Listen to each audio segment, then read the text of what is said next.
All right, ladies and gents, boys and girls, happy Tuesday, October the 26th, 2021. Hope you are all doing well. I'm Chris Phillips, host of the Daily Crow, the Spurs Up Show. As always, appreciate you all tuning in. We are here taking your questions, your comments, and your calls as well. 843-790-3377. That's 843-790-3377. I see John Gibbs, Cody Gaskins, Brian Dean, Travi, Phil Harris, Brennan M., Luke Boyd. What's going on? Also, if you're in the Big Cock Club Discord, head over to the TDC Questions channel. The TDC Questions channel to be sure that your questions are answered. Again, folks, a lot to get into here on a Tuesday, and I want to hear from you, taking your questions, your comments, your calls, 843-790-3377. We can continue to, of course, to talk Gamecocks football. There's been some developments at the quarterback position I'm sure we all want to get into, and we can talk Bravos. World Series getting going tonight. Chop on. Let's go, Braves. Again, taking your questions, your comments, your calls. Guys, before we get into everything, I do want to tell you about our friends over at Dason and Shalabi Law Firm, because the Daily Crow is presented to you by our friends at Dason and Shalabi Law Firm. Guys, they're young but experienced and aggressive attorneys. They're both former prosecutors who used to represent insurance companies but switching sides. They both worked at larger law firms where they've represented hundreds of clients at a time. And guys, they both left to start their own law firm because they understand you're not just a line item, you're not just a number, you're a real human being, and you should be treated as such. They're a small boutique law firm that treats the clients like family. Guys are going to know who you are and treat you like a client and not a number. They handle injury cases that arise from car accidents and work accidents. Guys, do not try to take on the insurance company yourself. Been involved in any type of accident, no matter what it might be, the last thing that you should be dealing with and worrying about is paperwork, dealing with the insurance company. Let the experts over at Dason and Shalabi Law Firm handle it for you, guys. They use the latest technology to make representation efficient yet effective. Again, let them take care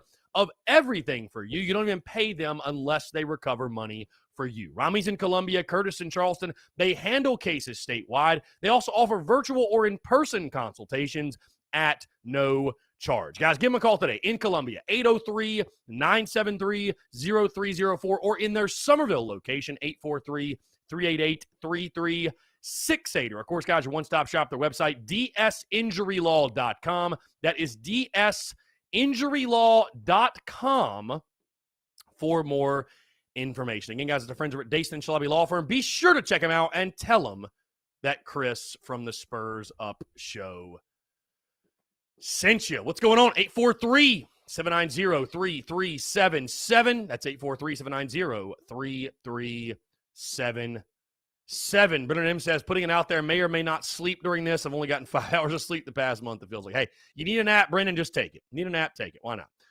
Brian Dean says, hey, I heard that Dan Mullen is on the hot seat. I think his seat is certainly warming up. They're not going to beat Georgia. And if they lose to South Carolina, who knows? Who knows? That could be the one that that gets him canned. So you never know. We'll see. Brian Dean says, it's time to go back in time. We had Black Magic and the Fire Ants defense. Christian Carver, what's going on? Jonathan Lee, Jay Smith. Jonathan Lee, who's the quarterback against Florida? Yeah, so again, that is the latest development. Of course, last night we find out Zeb Noland having surgery. I believe it's like a minor surgery, they said, but a surgery nonetheless on a torn meniscus. They are saying he's going to be ready, or at least the school released he's going to be available for Florida. Guys, there's no way. There's no way they're going to trot Zeb Noland out there after that procedure. So I have to believe the starting quarterback will be Jason Brown. I think Jason Brown will be QB1. Again, did some good things at the end of the Texas A&M game. What does that mean for South Carolina football? What does that mean for the offense? We'll see. We'll see. We will see. But I think Jason Brown is going to be your starting quarterback. Will we see any Colton Gauthier? I don't know. But, man, oh, man, how different the quarterback room looks compared to what we expected at the beginning of the season, or at least before we got into fall camp. We thought it'd be Luke Doty, QB1, no big deal the entire year, and sure enough, it has been anything but that. So, again, it looks like Jason Brown will be your starting quarterback. It'll be interesting. That's all I'll say. It'll be interesting. Hey, why not? You got to switch something up offensively. Of course, the podcast did drop this morning with Alex McGrath and I. We talked about that. I talked about that on the Monday show. At some point, You don't want to make a change just for the sake of making a change, but you have to change up something. You got other guys on your roster. You have to, as Travis says, exhaust all your options, right? Why not? What do you have to lose? And I said it after the game Saturday. I would not play Zeb Nolan another snap because what's the upside of playing him? What's the point? And so, I personally, unless Colton Gauthier just completely does not understand or comprehend the offense, I probably would have went with Colton Gauthier. But Jason Brown, again, showed some escapability at the end of that Texas A&M game. He's obviously got a decent arm. We'll see. We'll see. You know what I mean? Hey, what's the worst case scenario? He doesn't play well and you put Colton in, or he doesn't play well and things just continue to go the way they have all season long. I mean, what's the difference? So, yeah, we'll see what happens, but it sounds like Jason Brown is going to be QB1 against the Florida Gators. So what will that mean for the offense? Again, we will only time will tell. Only time will tell. Again, 843-790-3377. Guys, that's 843-790-3377. Rodney S. says, what's up, Chris? I have some questions for you. Number one, does this offense look fun and exciting? I don't know, Rodney. Is scoring 20 points per game fun and exciting to you? I think the answer is no. Number two, he says, if you were a top recruit, would you come play in it? Well, it's the job of the coaches to recruit those players to say, hey, it will be a fun and exciting offense if you come here and play in it. It's like what comes first, the chicken or the egg, right? So it's their job to get those guys in here and convince them like, hey, what we want to do is going to be a fun and exciting offense. We need the players to do so. I mean, that's what I'd assume the coaches and Shane Beamer and Marcus Satterfield are telling these guys. John Gibbs says, Chris, will you be at 10 Roof throughout the other seasons? I'm not 110% sure yet. If I had to guess, John, I think the 10 Roof thing will most likely just be a football thing. And here's one of the big reasons, because basketball plays a lot of times on Wednesday nights. So it wouldn't make a whole lot of sense to be doing a live show at 10 Roof and basketball be going on that same night. So I'd have to imagine, I think 10 Roof is just going to be a football season thing, but who knows? Who knows? You know, I've really enjoyed my time. Of course, we'll be out there tomorrow night. I've enjoyed my time out at 10 Roof, and, I've looked forward to all the shows, and we're having a really, really good time doing them, by the way, and I appreciate those fine folks at 10 Roof for having us out, and it's been a huge thing. It's been a great thing, beneficial thing for the business. So, I'd be open to those conversations, but I think right now, probably if I had to guess, again, we have not gotten to those conversations, I think it's probably going to be a football thing. I don't know, though. We'll see. We'll cross that bridge when we get to it. Stephen Fowler says, why isn't the transfer Brown from Georgia Tech playing? He's played sparingly. I think that's been my biggest miss for sure in the preseason, is when I said that I thought Amarian Brown would be wide receiver 1. Hadn't even come close. Keith says, who was the offensive line coach last year? Did we not try to keep him? That was Eric Wolford, and Wolford went to Kentucky. So Eric Wolford is now at Kentucky, and they're having a lot of success on the offensive line, Keith. So I don't know, man. I don't know what to tell you. Brian Dean, Chris, how long did it take Mark Stoops to build Kentucky into a contender? A good bit. I mean, more than a couple of years. Brian Welch says, from what I've heard, Bobo was very good at hiding our offensive line weaknesses. Makes sense with how bad our O-line is, how experienced Bobo is as an offensive coordinator. Brian, you say from what you've heard. I know from what you saw, which is on Twitter, which is just some random tweet a guy put out there. And that's totally fine. There can be differing opinions. I'll just say this. From the offensive linemen I know, they think that Greg Atkins stinks. So, again, there's differing opinions. One guy on Twitter says one thing. My guys say another. I think everybody has their own opinions right now. I mean, again, certainly if you want to put all the blame on Atkins and Satterfield, then you've got to give some credit to Mike Bobo because, yeah, I think he certainly knew how to scheme up a run game. But, I saw that on Twitter too, where it's like, I know an offensive lineman that says that it's all, it was all Bobo and it's not on Atkins. And I mean, that's totally fine. Whatever. We all hear different things from different people, but the guys that I know that played O-line at Carolina, they think Atkins sucks and they want him fired. So what does that tell you? I don't know. I don't know. By the way, guys, a shameless plug, new merch. You see, this is what the tie-dye t-shirts look like. You see, I got the Big Cock Club on here. We've got Beamer Ball as well. Really, really cool stuff. So be sure to go check that out. I'll be dropping a link, by the way, in a new post with some of the more unique, newer pieces I've dropped. I've dropped a lot of pieces for really my personal collection, But if you guys want access to those, and I'll throw those up on the store because it's some really cool kind of off-the-wall stuff, kind of different from the stuff that we've normally done. I will drop that on the store as well. So tsus.store, guys, that is the link. tsus.store is the link for you. Again, 843-790-3377. That's 843-790-3377. Taking your questions, your comments, and your calls as well. Darrell Wall Jr. says, where we are now, give the kid JB a shot. Nothing to lose the rest of the year. Give him a game to see what he can do. Yeah, I agree. And I think he will get that shot. I think there's no way, guys, that Zeb Nolan is going to be ready to play. There's just no way. There's just no way. Chuck, how many offensive linemen did we lose from last year? We had the SEC's leading rusher. We lost really one big guy, and that was Sedarius Hutcherson. I think we maybe lost another in regards to depth, but it was, Hutcherson. Hutcherson was the big guy you lost, man. Outside of that, you brought back everybody. You brought back 4 or 5 linemen, over 80 career starts, and, whatever. So let's see. Again, guys, questions, comments, calls here on this Tuesday. I know it's a little bit of a slower week. Obviously. No Shane Beamer presser today, of course, with the bye week, which that's a very normal thing, by the way. I want to point that out. Some people saying, why is he not having a press conference? Guys, coaches don't have press conferences during bye weeks.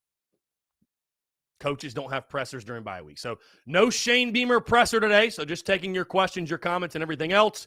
Also, wanted to remind you all, with the bye week, there will be no podcast and no Daily Crow Thursday and Friday of this week, as well as Monday and Tuesday of next week. Again, it just doesn't make sense to have a show and to go live when there's no game to talk about. So again, I think it's going to be a good opportunity for us all to step back, take a deep breath, gear up for the last 4 games of this season, and yours truly is also going to be on vacation. I'll be out of town.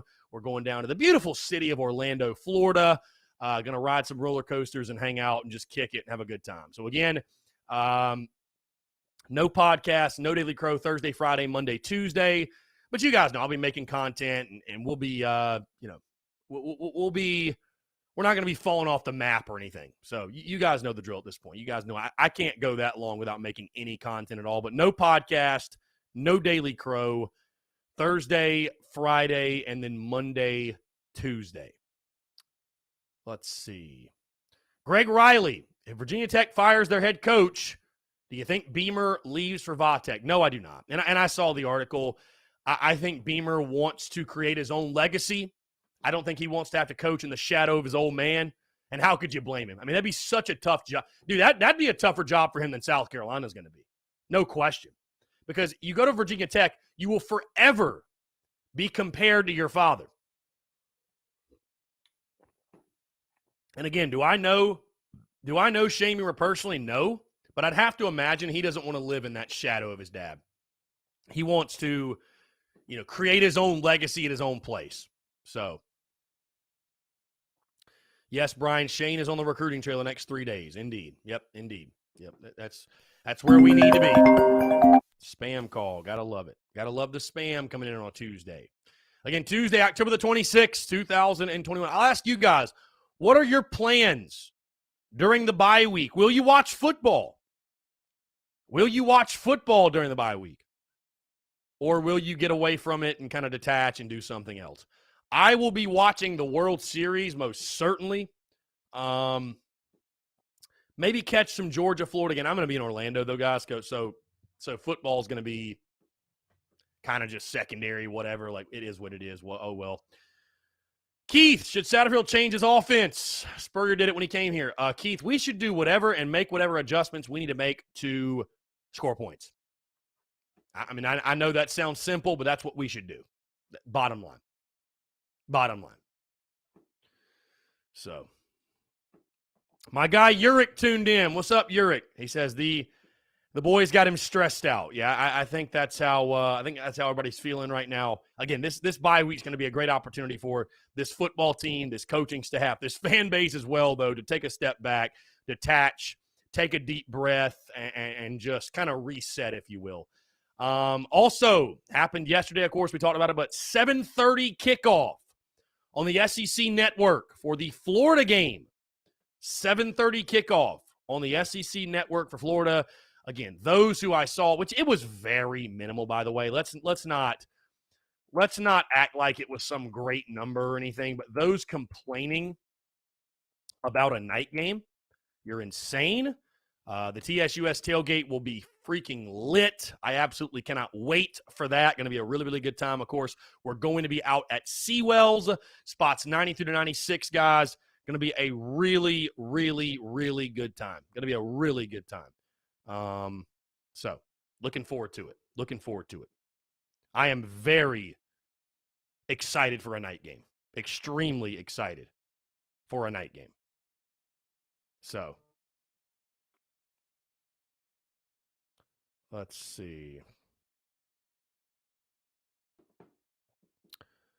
You got Georgia, Florida at 3:30. Clemson, Florida State's at 3:30. Okay. Clemson, Florida State's at 3:30. How about that? Jimmy says, my guy, you cut the mullet. So actually, I didn't wear a hat today to show this. So the rooster cut, Jimmy. The rooster cut's still here. So, I mean, the rooster cut is still here. We got the, and this has been the move. Been the move all season, my guy. The rooster cut is still here. This is going to be the cut through the end of football season. I probably won't cut my hair again through the end of football season. So I don't know if I'm going to go mullet again, but I will be growing my hair back out for sure. I miss the really long locks in the back. But, yeah, the rooster cut, Jimmy. The rooster cut. Come on, where you been, my guy? Where you been? Where you been? Let's see. Tyler Gay, what should you hit heavier in the portal? O-line or wide receiver or go after a big-time quarterback? How about all three? Dude, you need O-lineman. God, you need O-lineman so bad. Travi, Spell Newton made some good points on Mike Uva. Simplify the offense, run several plays out of 5 different sets, and roll with that. Cut out the extra stuff. Yeah, I mean, if you got to simplify, do it. Just do whatever you got to do to score points, man. That's it. That's it. Simplify it. Whatever. Christian Carver, I don't know why Feinbaum is saying the Vatek job could open up for Beamer if Fuente's fired. Why would he leave South Carolina for 1 year? That wouldn't make any sense at all. I agree. Feinbaum just needs something to talk about. It is what it is. Paul needs something to talk about. Brian Dean, we always seem to play Florida tough. Yeah, again, we talked about this game all preseason, guys, in that, it sets up, the best potential for that big upset this season, and Florida is struggling, and they are struggling mightily. So, Florida coming off of the Georgia game, in which they're probably going to get their ass whooped. Carolina coming off of the bye week. So you'd think that South Carolina should be prepared to play their best football game. So, Rhett Godbold heard Savell Newton yesterday. So we have the players in the O-line to win. The OC's made everything complicated. The O-line looks confused on every play. I mean, it certainly looks that way. So, yeah, Savell would certainly know. I definitely respect Savell's opinion. I think he would most certainly know what the hell is going on. So, SEC's coaches selected South Carolina to win the regular season women's basketball championship, which is no surprise. Aaliyah Boston, Zaya Cook, preseason All-SEC team. Destani Henderson, second team All-SEC. So, Aaliyah Boston was listed on 26 of 29 AP preseason All-American ballots. Which, by the way, guys, basketball literally gets rolling next week. Do y'all realize that? The women's scrimmage on Monday, the men scrimmage on Thursday. So basketball's basically here. And next week, by the way, that's a great point. It leads me into that. Great segue. Next week, next Wednesday, will be our big basketball preview show. So I will be talking men's, women's, projections, predictions, all that good stuff. That'll be our big basketball preview show. So it is kind of funny the amount of people that I meet that they don't know or are surprised that I cover all the sports. Like we're not just a football show, guys. I cover basketball. Again, do we cover basketball as extensively as we cover football? I mean, not necessarily, but I certainly cover basketball. I mean, you guys remember I was doing pregame and postgame shows for every single game last year. Every single game, I was doing pregame and postgame shows. So we are going to be covering basketball extensively. We will be covering it. There's no question. Brian Dean, how did the baseball scrimmage go with UNCW? Brian, I was not at it because I was in Greenville hosting our watch party at Carolina Ale House. Tyler Gay, what do you think the Braves' chances are in the World Series? I think they're really good. How can you not feel good, man? I think they're good. John Kruger, fun fact, my parents have watched the Braves win a World Series back in 95, but obviously me being 26, I haven't. It would be nice to win it this year, but taking it one game at bat and pitch at a time. John, you sound like you're going out there and you're going to be taking the field. I love that attitude, John. Chris Chandler, why can we use a fullback again like we did last year with Harris? 1,100-yard season at success, and we had success a couple of plays in the Tennessee game this year, but Satterfield took him out. I don't know, man. Again, you're asking questions that I wish I had an answer to. I'm not in the offensive meeting room. I'm not on the staff. So I don't know, man. I'll tell you what's hard for me to believe. And again, I know that our players aren't great. I know that I understand that we have deficiencies and shortcomings on our roster, but it's wild to me that people can spend all fall camp, all season. I mean, it makes you wonder, like, what's going on at practice. Like, how the thing, again, that concerns me and irks me, if we're just not good, we're not good. That's fine.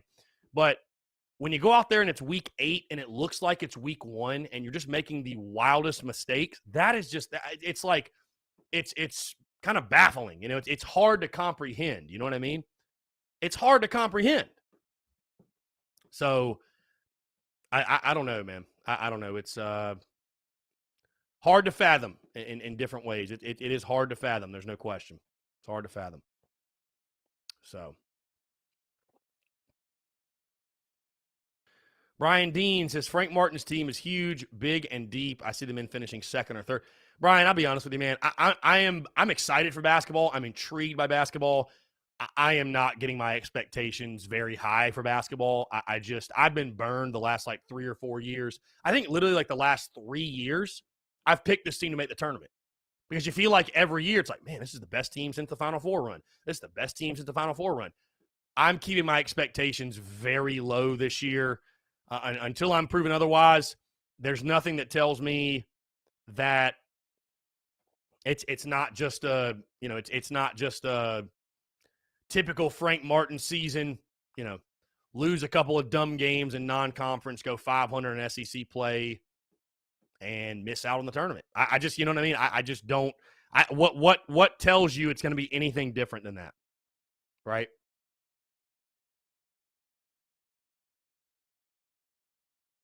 So, Derek Geddes says Shane Beamer's a hype man instead of a head coach. Well, Derek, he you know, everybody loved him in the preseason, right? He's going to be the CEO. He's going to hire coordinators that can do their jobs, and he's going to worry about building the program and recruiting and laying the foundation for the culture. And that's what he's going to do, man. That's what he's going to do. That's who he is. Bryant Hughes, I think Bobo was able to disguise how bad our offensive line really was. I'll tell you what, one thing I did not wake up this morning on a Tuesday expecting is all these Gamecock fans giving Mike Bobo credit. Wow. Gamecock fans are ready to give Mike Bobo his credit? Give Mike Bobo his due? That's shocking. That's shocking. Damn, how about that? Gamecock fans really are broken. God, that's funny.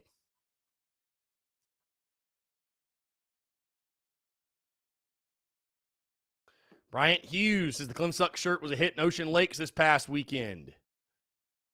Shows how many people really hate Clemson. I'm glad to hear it, Bryant. Good stuff. Good stuff. Rhett Godbold, and here's a really interesting question.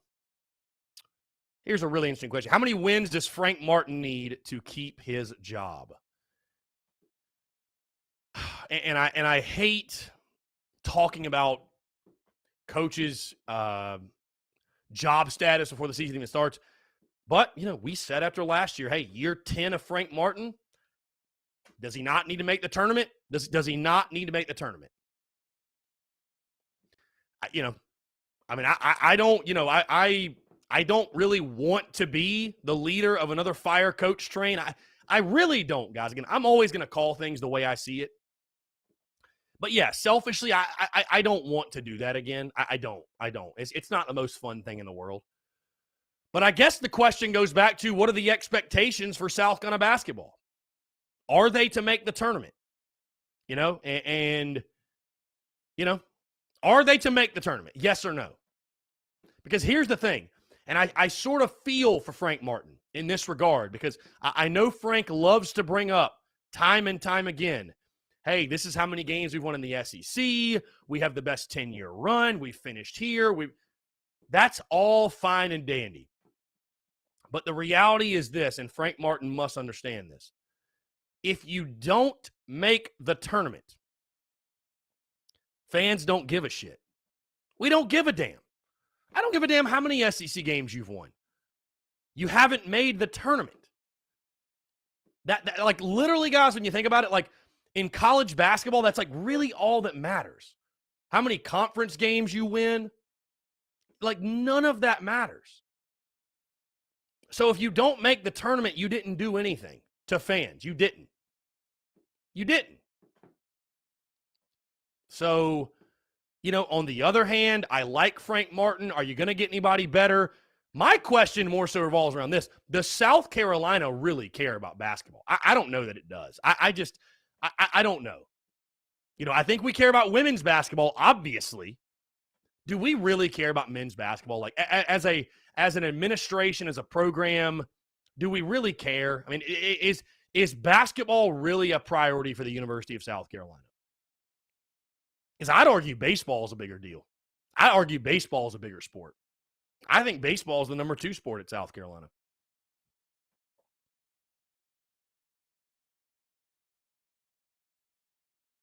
JB says tournament or bust for Frank Martin. Trad says defenses were also just terrible in 2020. You are correct. I think that I definitely think that's something to do with it. Robert Hazel, apathy is creeping in every program at women's basketball. Yeah, and that's a problem. And I'll tell you this, man. This is no knock on anybody, but the numbers that came out from the recruiting spending for football. I'm sure many of you saw the article, and this is something I actually knew for a while, so I'm surprised this is just like resurfacing all of a sudden. But South Carolina spent just under $1 million in recruiting spending. Georgia, on the other hand, spent like $3 million. Clemson's over $1 million. Some other schools, right? And I fully believe in paying people what they deserve, but you're paying Dawn Staley like what, $3 million to coach women's basketball, but you can't spend $1 million in recruiting? That's a problem.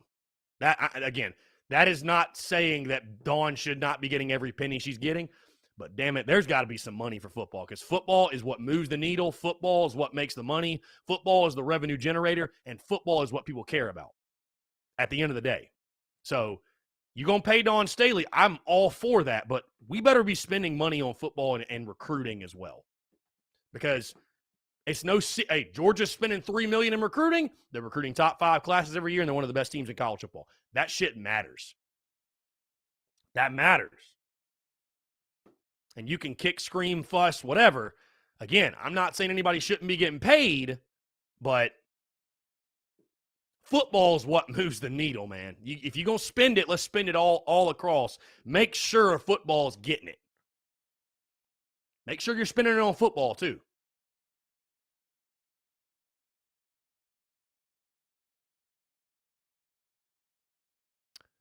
Let's see. Courtney Washington, what Frank Martin done in the SEC at South Carolina has been good for a school who's never done anything in the SEC. Yeah, Courtney, I mean, I will tell you this. When Frank Martin brings up the fact that his 10-year run at Carolina is like the most successful, it's sad. It like really what it goes to show you is just how bad Carolina basketball has been. Outside of Frank McGuire, Carolina basketball has been pitiful. So it really goes to show how bad Carolina basketball has been. Really, truly, it does. That's not taking anything away from Frank. It's just the reality. We've just been very bad at basketball. So, let's see. I mean, Courtney, listen, I know Courtney was the one leading the charge last year, and I'm sure Courtney will be doing this yet again. Listen, I understand South Carolina did nothing before Frank Martin, and, Frank got him to that one Final Four. Year 10, Courtney. I mean, how let me ask you this. How long do you give him to get back to the tournament? How long? How much longer can it go? I mean, if you think he should be untouchable, then just give him a lifetime contract. If you think he should be untouchable, then do that. There has to be some set standard expectation. Has to be. I talked about that a lot this past spring. There just has to be some set standard. So, what is that minimum expectation going into this season? That's the question. That's the question. I just don't know how in year 10 you can miss the tournament again and miss the postseason and just be whatever. It is what it is. It's all good. You know what I mean? It's just that see, I'll be honest with you guys. I cover it. I support it. I dissect it. I will watch it. But there is a very large part of me that is very apathetic about the program, the basketball program, because the program has no expectations. What's the point in even watching if the goal's not to win? And if there are no consequences for not winning, right? Like, we complain sometimes about some fans, right? In regards to Carolina football and people being upset and being negative and saying this, saying that, whatever. But it is that passion that drives Carolina football. It is that passion that makes Carolina football so special. You should not worry when people are getting upset.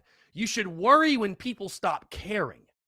And basketball, men's side, we're pretty close. Like, what is the hype level of people for people going into this basketball season? Like, do people even give a damn anymore about basketball?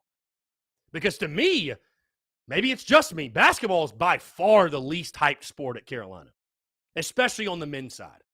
Like, the fact the men's season, the fact the men's scrimmage next week, it's like a footnote. Like, I don't think anybody even gives a damn. Truly. So, I hope and pray and look forward to a day we get to a point where I truly look forward to basketball season. And I'm hype and excited for it. And I'm counting down the days to basketball season. But we're not there. Like, we're just not. We're not there. We're not there. And I don't know how you get back there. I don't know if it's you got to get a new coach.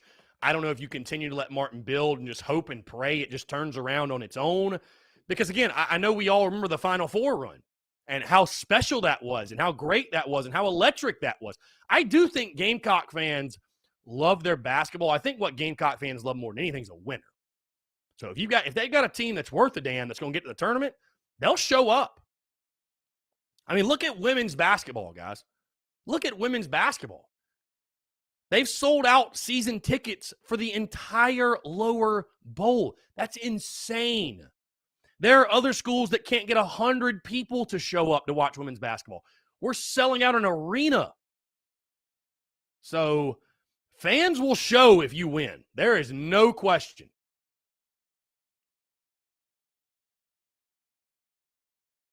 Fans will show up.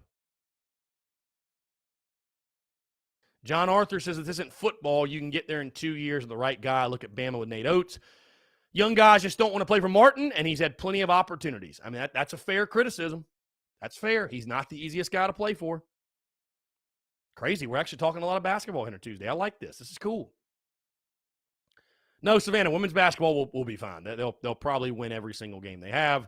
I mean, the regular season for women's basketball is probably going to be kind of boring. I mean, outside of playing like NC State and UConn, they're going to crush everyone. So, I mean, Savannah Webster says, join us on the winning side. I mean, Savannah, I support all the programs. So, I'm not picking and choosing sides. I'm on every side. John Gibbs says, basketball should matter. It certainly matters to me. I've been to many big men's and women's games in CLA. When it's rocking, it's a badass environment. Why would you not want your major sports to shine? Again, John, I'm not saying, I'm not saying like, oh, it doesn't matter. I'm just saying, I think to some people, it's just like basketball. Let me put it this way, John.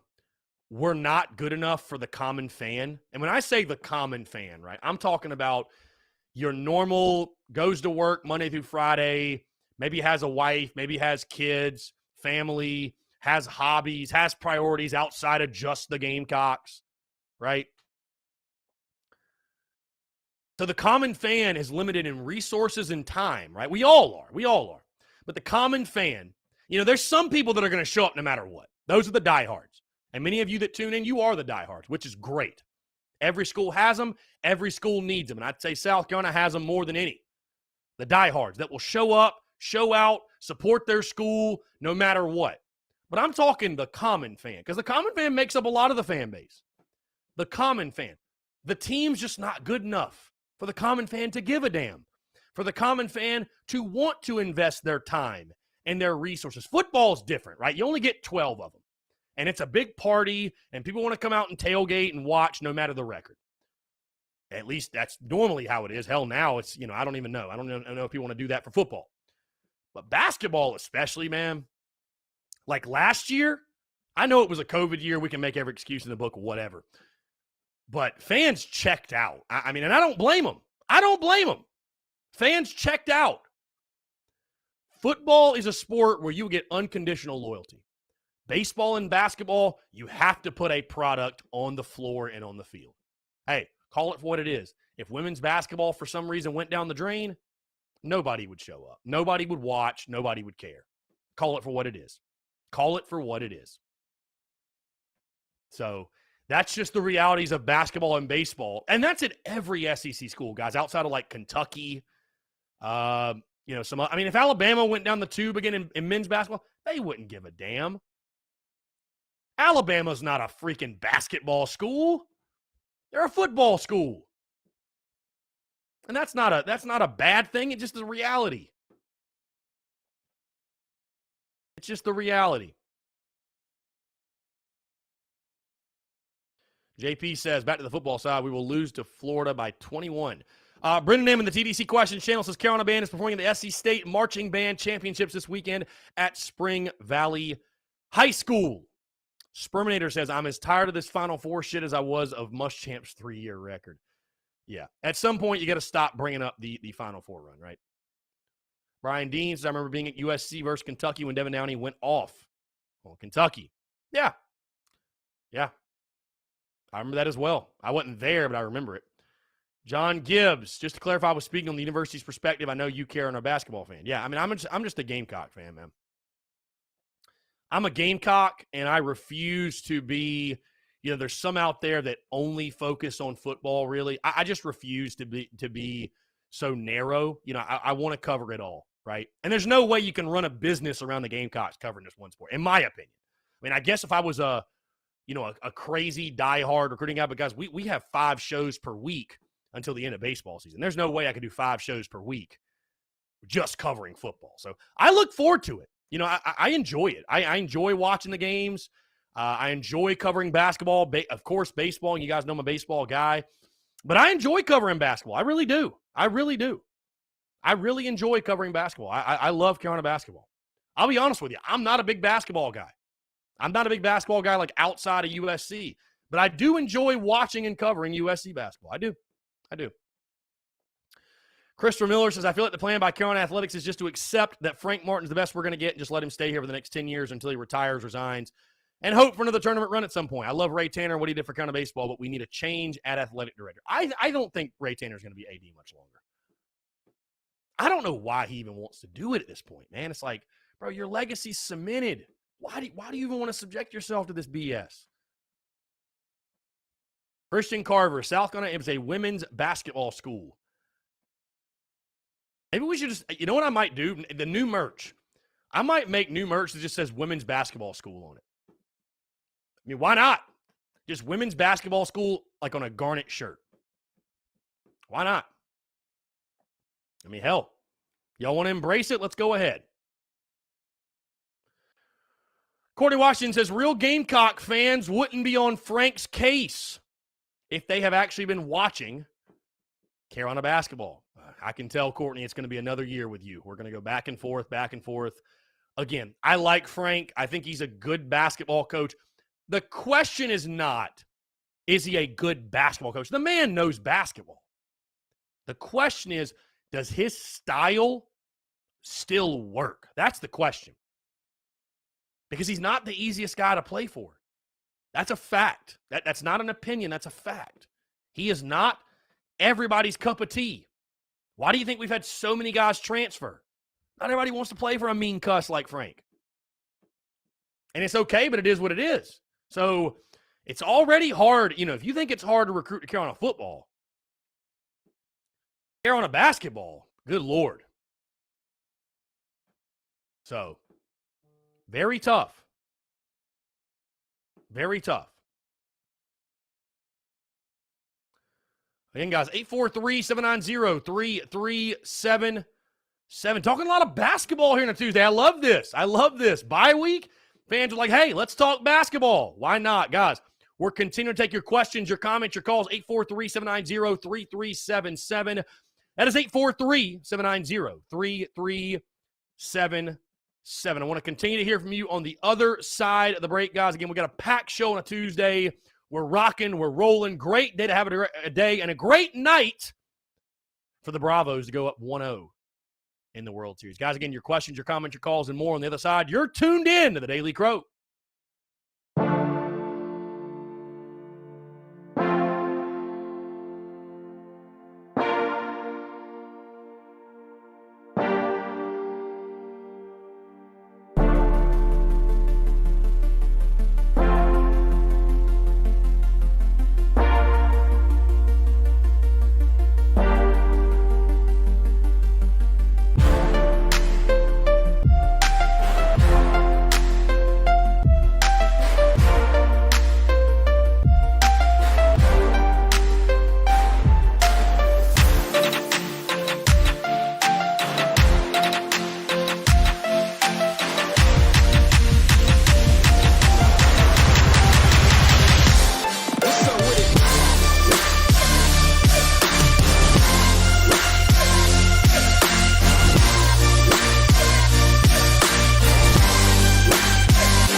All right, what's up, guys? We're back. Taking your questions, your comments, your calls.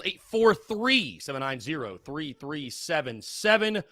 That's 843-790-3377. Again, I'm really appreciating the basketball banter today here on a Tuesday. Appreciating that. How about it? Let's see. I can tell Courtney is going to be like the staunch defender of Frank this season, no matter what happens. Let's see.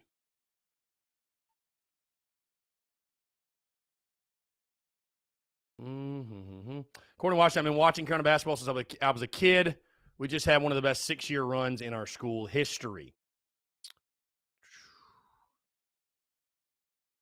Joe Anders, no hope in the new players. I mean, there's always hope, man. But, I mean, are you going to set yourself up for failure again and expect this team to make the tournament? I'm not doing it. So, yep.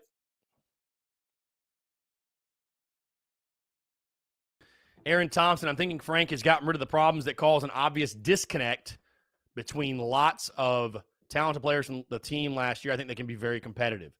Yeah, we'll see. I mean, look, dude, who knows? That's what's going to make this season so intriguing is who knows? Who knows? Justin Langford, Braves will get the dub. That's my prediction. Braves get the dub. Hell yeah. You just got to split in Houston, man. Got to get out of Houston 1-1. Brian Dean, we match up well with Florida. Going to be a really interesting game. Tim Dorn, we're talking a lot of basketball today. Talking a lot of basketball. Cody Sharp says, I think we should just go ahead and start Jason Brown. Well, Cody, I think you're going to get your wish because I think Jason Brown's going to be your starter against the Gators. I think he will be your starter. Absolutely.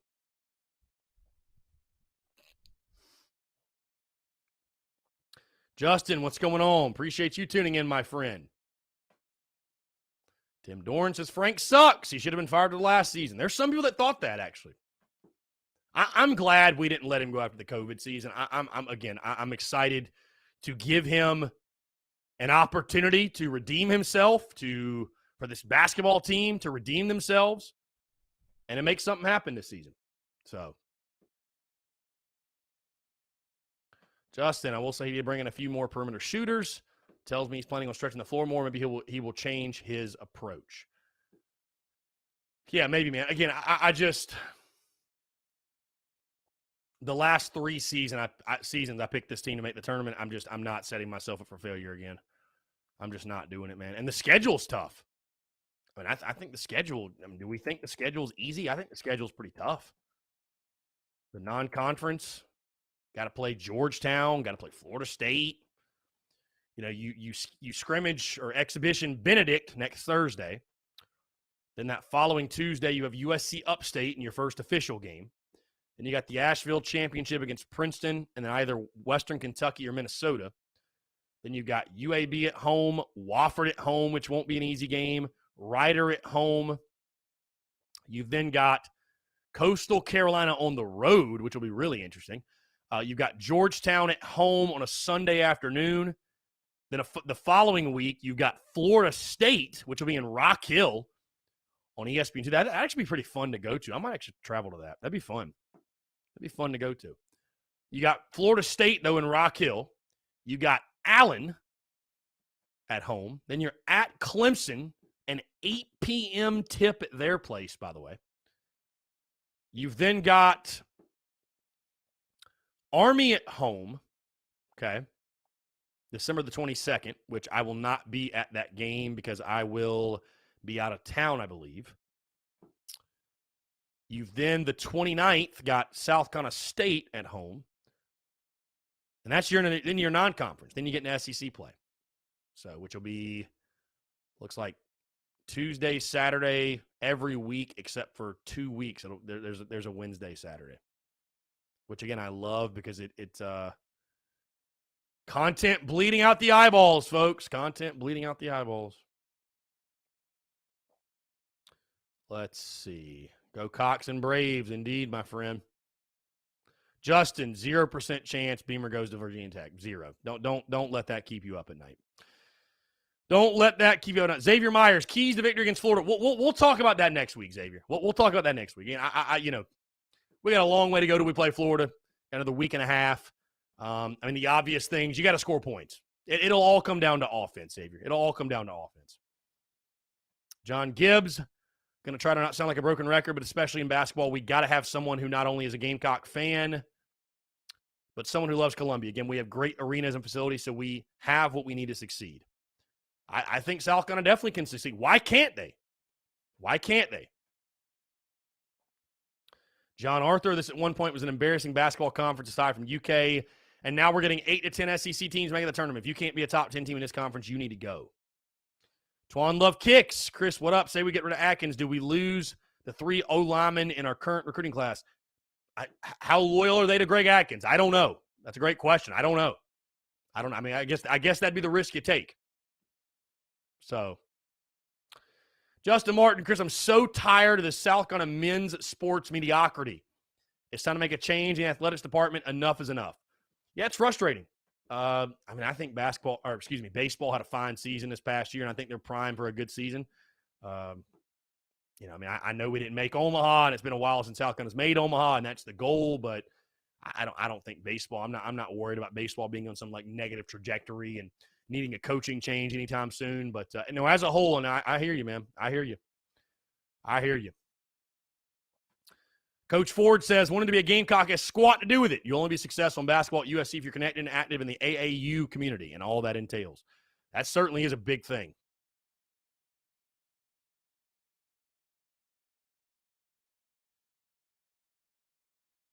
Let's see.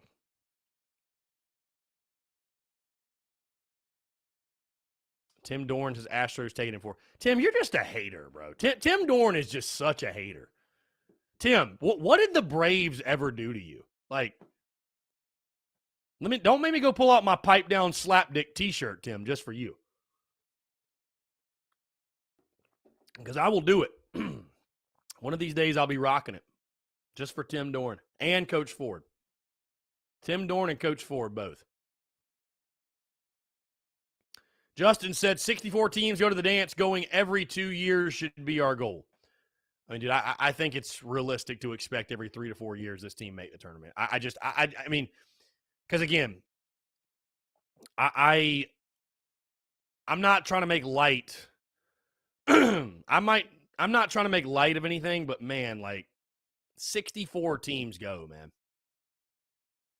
Like, it ain't like it's impossible to make the tournament. It's not like you got to go undefeated to make the tournament. Brian Dean, will we have Jalen Brooks back? Because I've heard he's out for the year. I've heard at least that's a very strong possibility, Brian Dean. So I would not count on that. I would not count on Jalen Brooks being back. I would not count on that. Nope, would not count on it.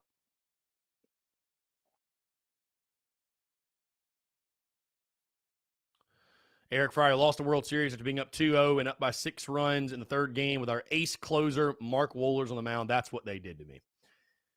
Yeah, I mean, it's been tough being a Braves fan. Been tough. Coach Ford does not care about the MLB. That's fine. I mean, that's okay. That's fine. Not everybody's a baseball guy. Brian Dean, Frank Martin's Kansas State teams made the tournament every year. Yeah, he was very good at Kansas State. I don't know. I wish we could capture some magic like that. Again, it's just the problem is, man, is again, like I said, for the casual fan, South, and I know this from talking to people. I know people. I'm friends with people. South Carolina basketball, we're not good enough for people to care. That's what sucks. You know what I mean? That's what sucks. And what is good enough? I don't know, making the tournament every now and then. Because again, guys, like I told you, that's all fans care about. Because that's the entire point of the college basketball season, right? I mean, that's the entire point of it. If you're not making the tournament, what's the point? The season's just the season. We're just watching for fun. I mean, that's really it. Again, in no way am I saying South Carolina should be a program that makes the tournament every single year, but 3 or 4 times every 10 years. Let's just say 3 times every 10 years. That seems pretty realistic.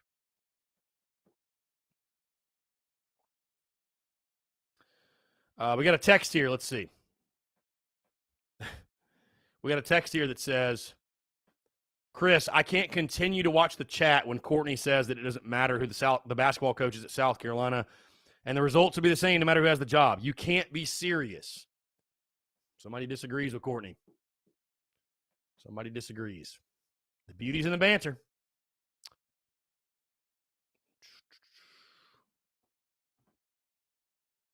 The beauty is in the banter. I love how much we're talking basketball here on this Tuesday. But when you get in the bye week, it's bound to happen. Let's see, going back to the TDC questions channel, Sperminator says, with years of throwing to EJ, maybe we finally get some slants and 50-50 balls on the sideline. Yeah, I mean, you would certainly think that chemistry with EJ and Jason Brown should help. Robbie Davis. All right, let's jump to the phone lines here. Robbie, what's up, man? How are you? I'm doing good. How are you? I'm doing well, man. Appreciate you asking. What's going on? Well, first things first, I got to say to you, go Braves, beat the Astros. Second, I think that it's with this whole because I hear people talking about Frank Martin, and I'm like, look, I'm thinking to myself, who else are you gonna go get to have this job in the first place? You ain't gonna get no big name coach to come to Carolina if Frank Martin leaves. Because we don't have a really good track record in men's basketball at all. And don't get me wrong, I love basketball. Just in general, I love basketball. Will I be watching the games if they're on TV? Yes, I will be. Same with the women. I'll be watching them because I'm a basketball fan. I love basketball. But are we probably going to suck this year? Probably. But I'm going to watch them. I mean, for crying out loud, our football team sucks, but I watched that butt cutting that we got from A&M from start to finish. I watched it. It was hard. I was like, this is not what this is. Just I was in shock. I mean, I wasn't really in shock, but I was expecting us to at least make them work for it, and they treated us like blades of grass with a lawnmower. They shredded us to pieces. So Robbie, real quick, back to your point though. You say that South Carolina basketball, the Frank Martin situation, whatever, how you feel about it, however you feel about it, that who would want to come to South Carolina? You're saying if you get rid of Frank Martin, correct? That's what you said, correct? Right. Like if Frank Martin leaves, who are you going to get to take his place? Fair. But so basically what you're saying though, and this is my rebuttal to it. So basically what you're saying is Carolina basketball is damned either way, no matter what. Like this is a program that's unfixable. Because if you can't go out and get a coach, I think then it's unfixable. I think it is fixable. The only problem is we don't have a really, like I said, we don't have a really good track record of winning basketball games, really. I mean, yeah, we've won. We've beaten number one Kentucky more times. No, our basketball program, I think, historically is probably worse than football, which is saying a lot.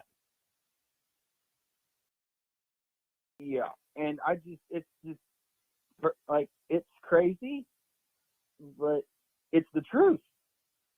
Like, obviously, if Coach K retires, he's going to retire, which I think he did retire after last season. I think he did, if I remember correctly.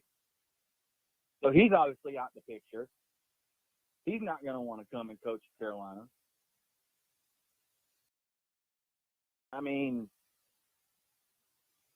who else? Who else is going to take the job? I don't know, man. I guess we're just. I guess we're just stuck. I mean, again, I think that I'm not trying to be a that. Yeah, but that attitude is why people don't care about South Carolina basketball. I mean, because there's even with South Carolina football and its poor tradition and history, I feel like there is an expectation of winning, and at least, right. Steve Spurrier brought that, I guess. I mean, I don't. Again, that's what kills me with basketball, and it kind of it drives the apathy for me. Is like I don't I guess we're just playing to have Right. fun.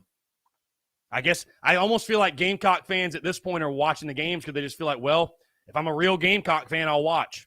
But outside of that, I mean, if they didn't have to, they probably wouldn't. Right. Because there's just no point. I mean, if you're not making a tournament, what's the point? Right. And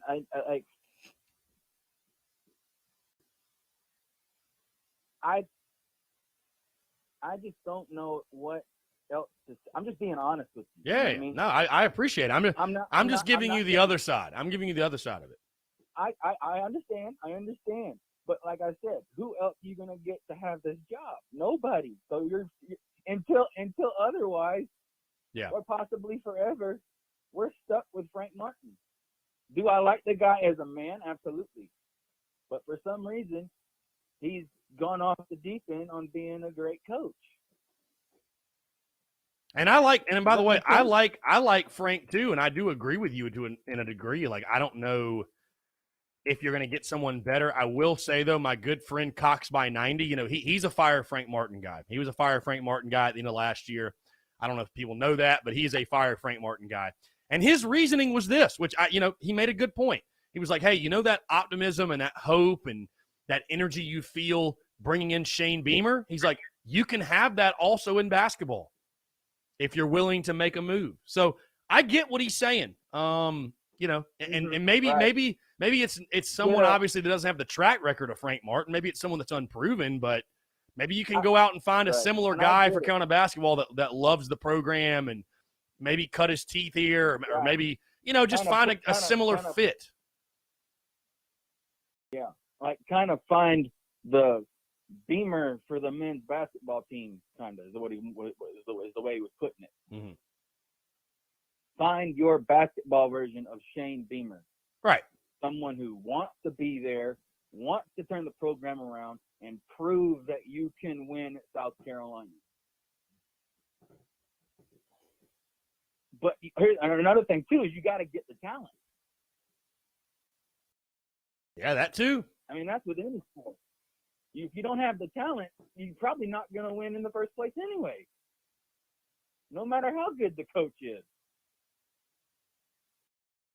But if you got the talent and they're willing to learn and accept the challenge, then you can literally form them into a winning program easily.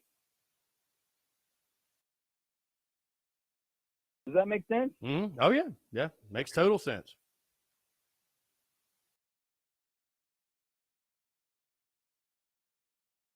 Yeah, I just wanted to throw in my 10 or 25 cents. No, yeah, I think a lot of good insight, my friend. It's I don't know. It's well, and we'll talk about it more as we get more into basketball season, of course. But right, I like Frank Martin. I got to meet him at the Welcome Home tour, and I think he's a cool dude and everything. And it's just, for me, it's just the question I had after last season was, how do you get people excited about basketball again? It's not a question of, is Frank Martin a decent coach or not. It's just, I just don't know. Of course the diehards do. Of course right. You just have to. You have to start winning. That's it. Yep. You got to start winning and then just go from there. Yeah. Because like I said to you before, whenever you hit rock bottom, the only way to go is up. Yeah. Yeah, that is a very good point. You just have to win. There's no way around it. You have to win. You have to win.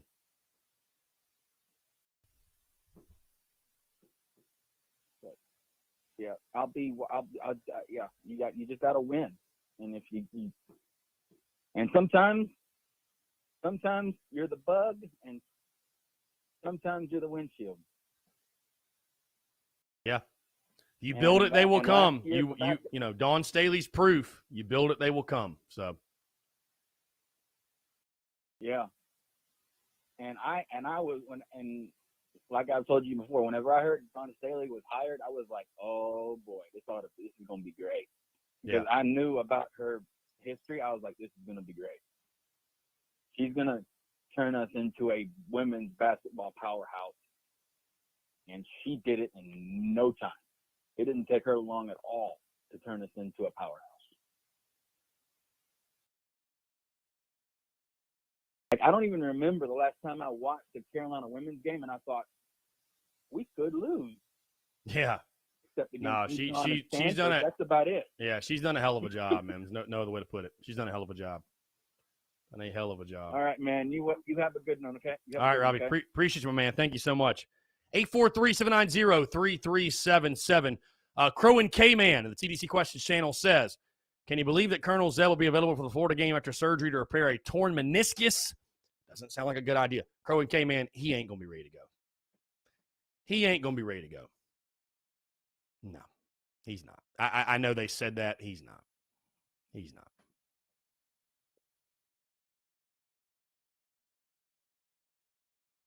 Sean O'Brien, dude, I'm already stoked for Carolina baseball also, my friend. I'm always stoked for baseball. I love it.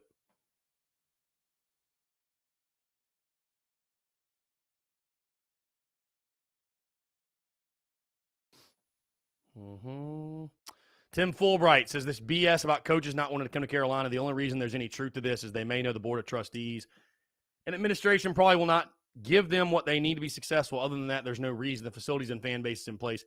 But I'll tell you this, man. Dawn Staley has shown if you win, you will get everything you need and more. Because, again, the fact that we are paying a women's basketball coach $3 million, I mean, that shows you right there, hey, if you win, you will get paid. You will get paid. Bottom line.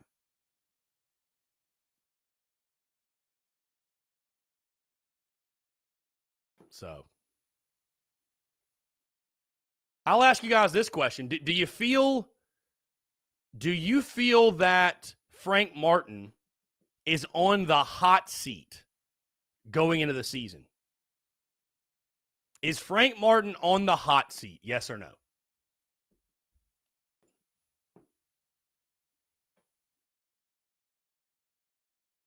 I'm going to put this poll on Twitter, actually.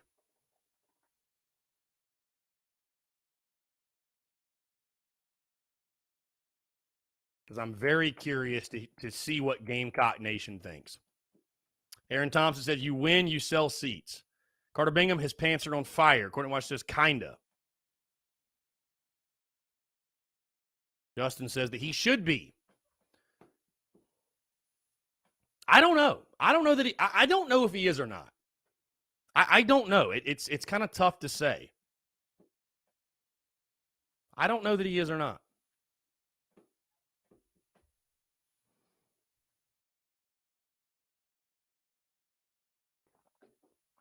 By the way, Justin with a fantastic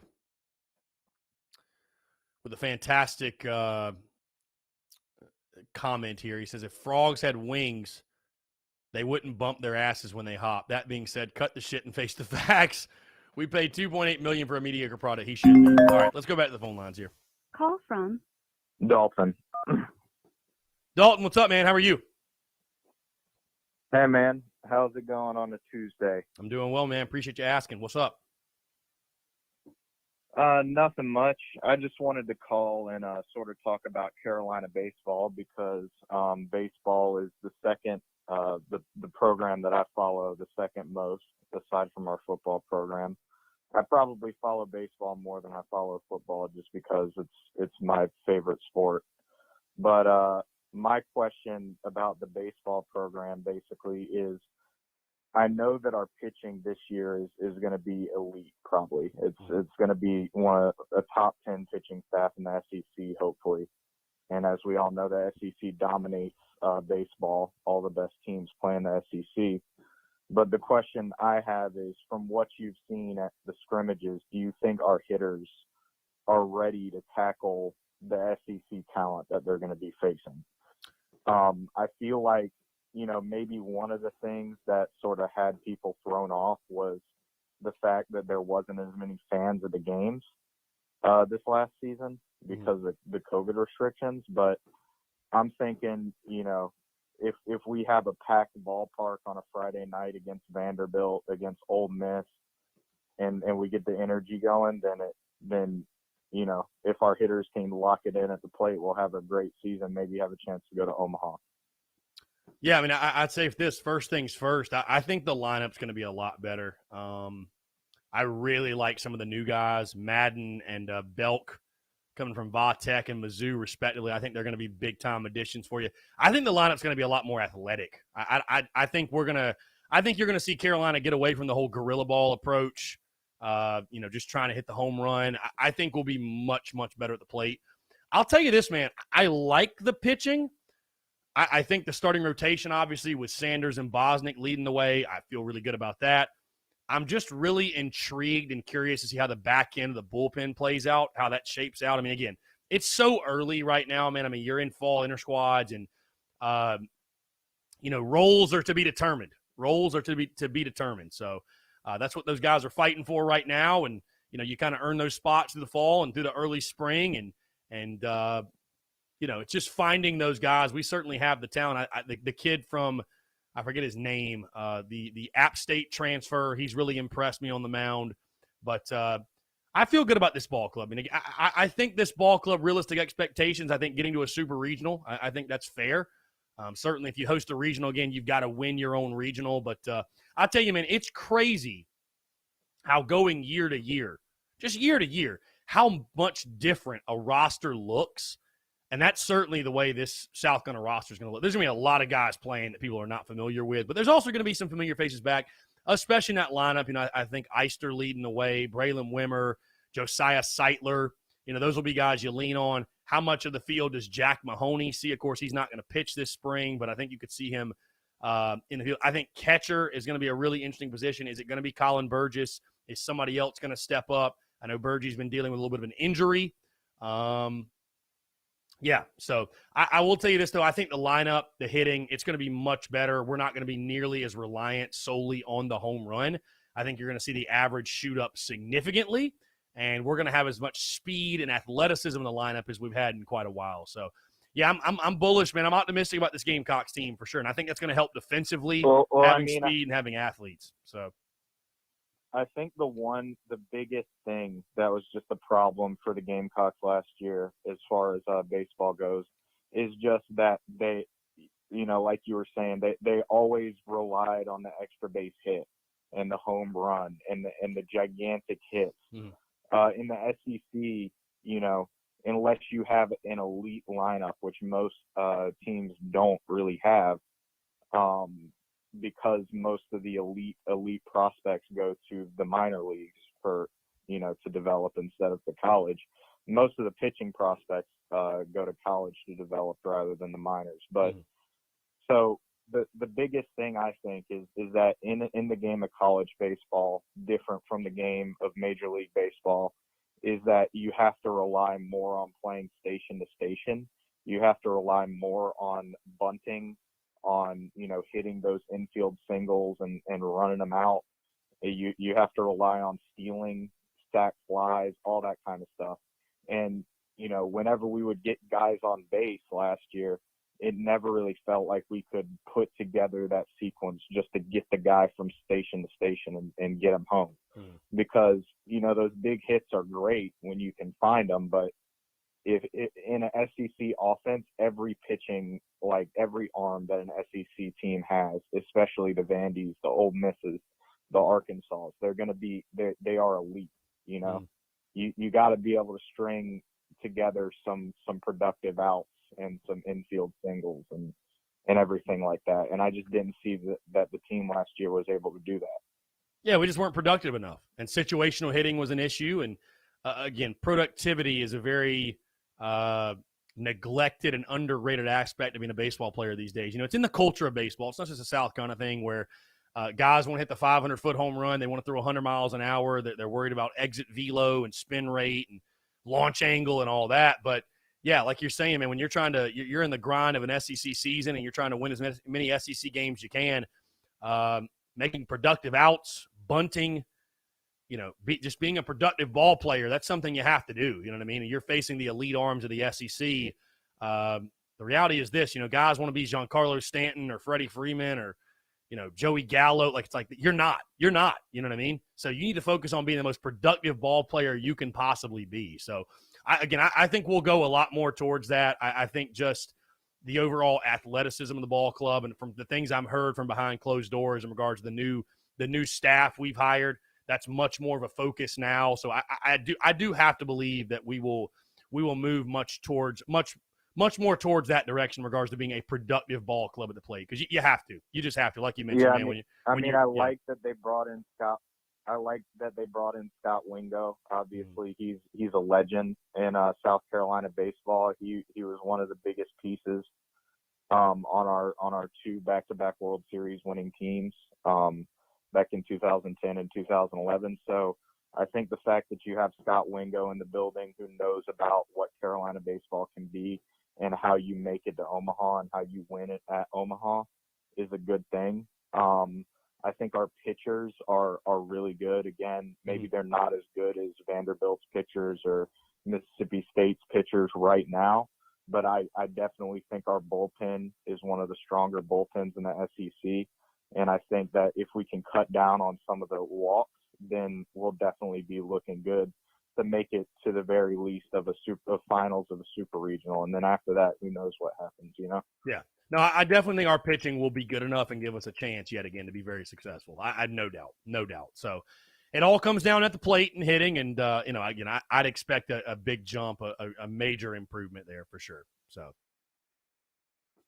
we'll see. I mean, I'll definitely be there on every Friday or most of the Friday nights, especially Vanderbilt, Ole Miss, Clemson, all those games. Because, SEC baseball is just one of those things that I think gets overlooked a lot of the time, but it's one of the most, entertaining and fun atmospheres to be around when it's a big game, Oh yeah, for sure. No, absolutely, man. Absolutely. No, it's going to be a good time. And I'm really excited, personally, professionally, doing what I do, especially, we baseball season was kind of a shell of itself. So to get that back, and, you'll have the big SEC series, you'll have the Clemson game, you'll have the Texas series. It's going to be a really good time. And I'm excited for it for sure, man. I mean, obviously I'm a huge baseball guy and just counting down the days to opening day. So it should be a lot of fun. All right, man. Well, I'm going to let you go on a Tuesday. I hope you enjoy your vacation and you have a good one. Appreciate you, Dalton. Thanks so much for the call, my friend. Appreciate you as always. 843-790-3377. That's 843-790-3377. Victoria Lynn Kelly says, where's your hat today? I got to switch it up sometimes. Got to keep you on your toes. Hunter Johnson, we have an offensive line coach who has averaged 3.7 yards per carry for his career. No way in hell anything gets accomplished regardless of who the OC is. I'll be curious to see if Shane Beaver makes a change. I have to predict, I have to imagine no changes won't happen till end of season. That's just my guess. I don't know. Ethan Sanders watched an interview with Savell Newton. He was saying there's a huge problem with calling the plays from the box. Doesn't give the quarterback time to adjust if needed. Thoughts? That certainly could be the case. Again, you gotta change whatever you got to change to score points. That's it. I know that's not a great answer, but Savell would certainly know. And if there's miscommunication going on between the OC and to me, I don't understand how that can be a problem. Like, haven't y'all been doing this y'all's whole lives? How can you not communicate what the play is? That seems so simple. Like, to me, if you're having problems getting stuff like that right, that's a bad sign. That's a bad sign. Again, guys, 843-790-3377 here on this Tuesday, October the 26th, 2021. I want to continue to hear from you.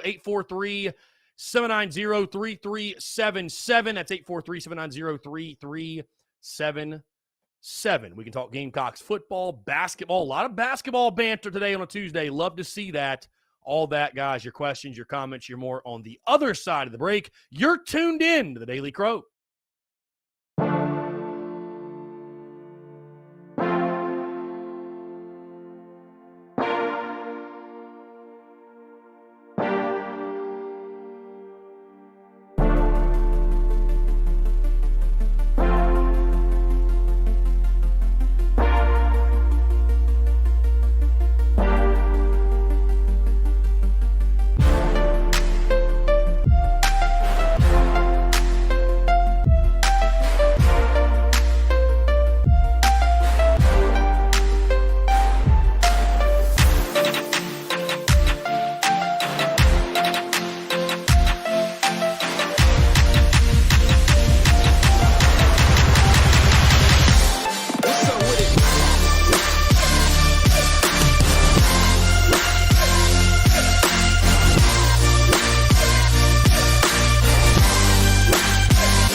All right, guys, we're back. 843-790-3377. That's 843-790-3377. Want to continue to hear from you, taking your questions, your comments, your calls as well. Ethan Sanders, great day to have a day, my friend. By the way, somebody asked earlier about the Shane Beamer presser. There is no Shane Beamer presser today. No Shane Beamer presser today. Obviously, with it being a bye week, coaches don't speak on bye weeks, so there is no Shane Beamer press conference today. So for all those of you who are looking forward to grilling Shane Beamer for what he's had to say today, there's no presser. So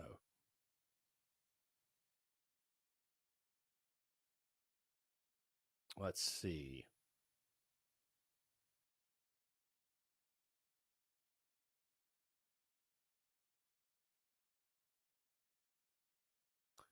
Eight four three 790-3377. Justin Langford says Savelle's absolutely correct. I mean, we don't do well with the coach calling plays in the box. It's been proven this year as well as last year. Defensively now, Ellis Johnson, Cadal, some great plays in the box. Dude, I don't care whether you call it from the box, the sideline. It does not. It really doesn't matter to me. So it really doesn't matter to me.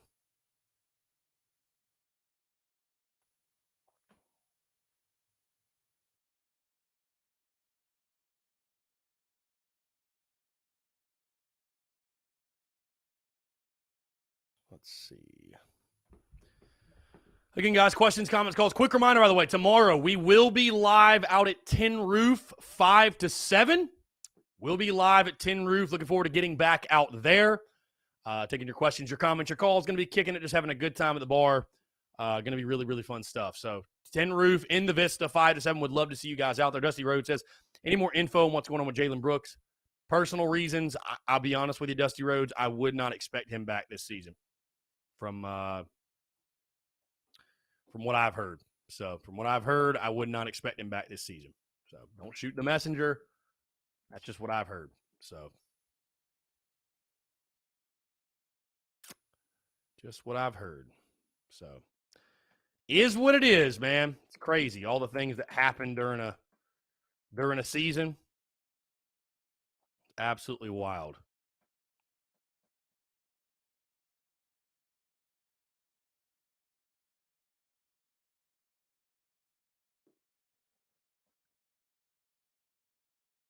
So, yep, JB says he's not coming back. Yeah, that's what I've heard. He's not coming back. He's done. He's done. He's cooked. He's freaking done. Aaron Solomon, no presser today. No Beamer presser today. No Beamer presser today. So,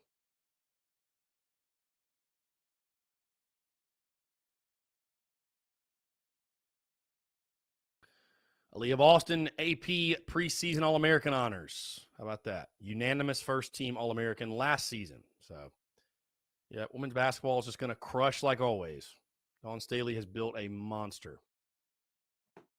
Roy Gwynn, yes, Jason Brown does have another year after this season. Yes, he does. Yes. Yep, he does.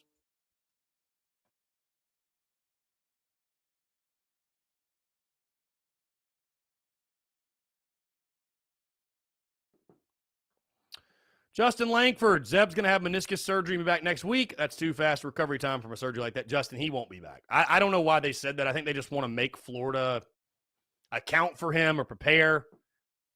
He won't be back, man. There's no way. Jonathan Shockley, don't you agree that we need to just simplify the offense more in the running game? Bro, you need to do whatever you need to do to score points. So if that's simplifying, so be it. You got to do whatever you got to do to score points because it's not acceptable, right? It's just not acceptable. It's not. Yeah, I think it'll be Jason Brown against Florida for sure. I think it'll be Jason Brown. Yeah, Carolina picked to win the SEC by the coaches, the women, followed by A&M, Tennessee, Georgia, Kentucky, Ole Miss, Arkansas, LSU, Mississippi State, Mizzou, Florida, Bama, Auburn, and Vanderbilt.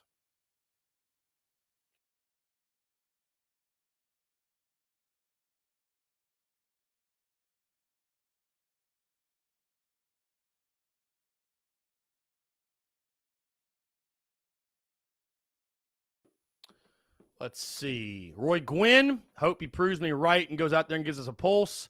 I have thought the whole time that he is our best. Cheers to JB. Here's hoping he can get the job done. Cheers to JB.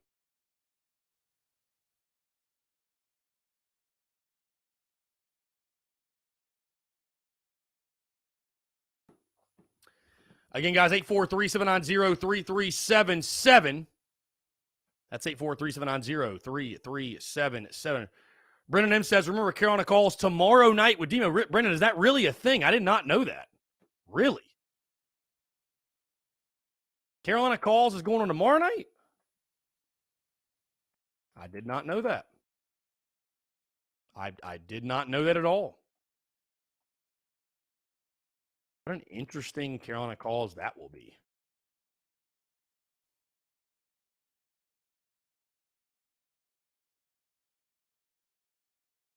A very interesting Carolina calls that will be. I did not know. Corey Bridges, Beamer's travel. Yeah, okay. Yeah, he's traveling for recruiting. Huh. I just figured they wouldn't have a Carolina calls this week, so that's interesting. John Gibbs going back to the money, but the university's got to open the bag more, open the bag for the coordinators after all the coordinators are the ones who do the work. We already have our leader and CEO. Courtney Washington says 13 should be starting also, or at least getting more playing time. I would like to think with Jason Brown, he will. I would like to think Jason Brown, he will get much more playing time. Carter Bingham, if JB beats Clemson, can we retire his jersey and force him to come back into the year? Well, JB is going to be back next year because he's got another eligibility, Carter. So, yeah, he'll be back. But, again, man, that's the funny thing about this season is that all the turmoil, the upset fans, if this team somehow, some way finds a way to beat Clemson, which, I mean, it feels realistic because Clemson's terrible.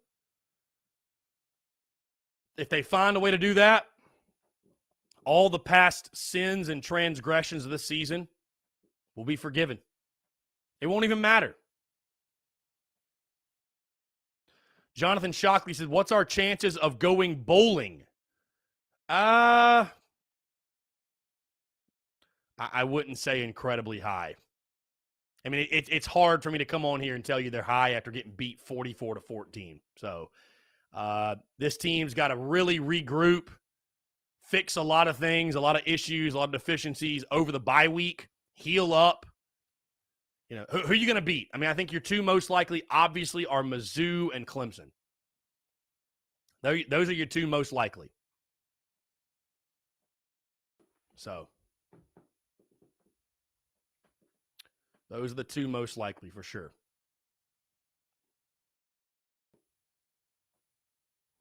John Gibbs, Chris, I've said it many times. I can't wait to see the merch we get. Yeah, dude, when South Carolina beats Clemson, the merch will be unbelievable. David Roby, I mean, this is wild, these questions coming in. David Roby says, chances of bringing Mike Bobo back. Number one, would Mike Bobo want to come back after the way Carolina treated him in his exit? Number two, would Carolina fans want him back? Courtney Washington says, I want to beat Clemson when they're at their peak. Courtney, I don't give a damn if they're 0-11. A win over Clemson is a win over Clemson. I don't give a damn if they're terrible, if they're great. You beat them, you beat them. Who gives a damn? Who gives a damn?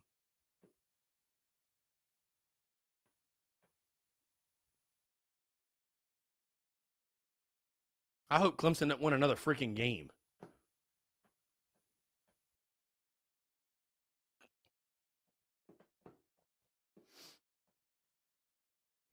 Carter Bingham, I don't give a rat's behind how Clemson's playing as long as we can beat them. Yeah, dude, I don't give a damn at all. Don't matter to me. Just beat them. Who cares? Bro, I don't care if they got to opt out because of COVID and we get the W that way. Dub's a dub. We'll take it. Dub is a dub is a dub. Facts. Big facts. Win over Clemson's a win over Clemson, indeed.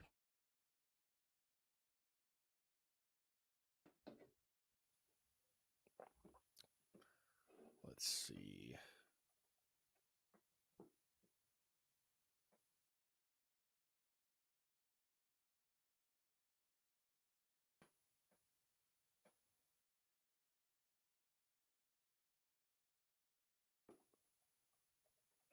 Who were the Braves?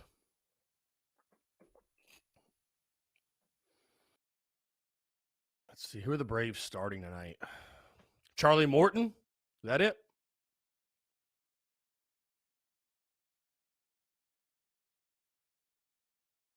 Yep. Charlie Morton getting the start. Who are they throwing? Lefty Frambler Valdez. Or Valdez, however you say his name. 8:09 first pitch can be seen on Fox. Very good. Carter Bingham, what's the spread on us beating the bye week? Hold on. SC Scout Guy, did I miss something? No Shane Beamer presser, guys. A bye week. Coaches don't have pressers during a bye week. It is a bye week. No coaches presser during a bye week.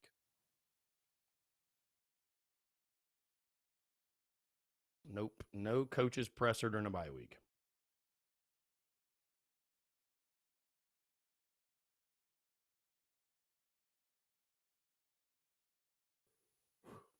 Jesse Jacobs, Charlie Morton, 7 innings, 6 Ks, 1 earned run tonight. Braves get the dub 4-2. I like that.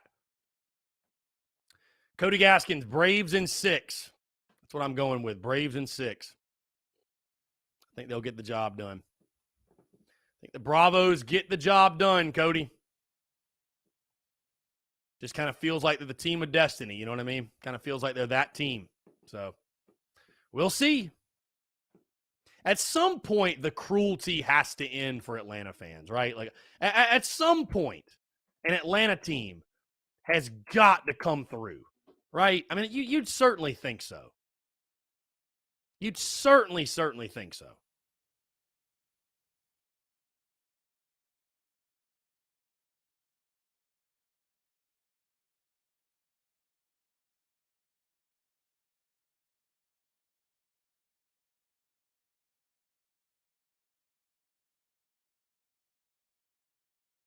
Again, guys, 843-790-3377. That's 843-790-3377. Taking your questions, your comments, your calls as well.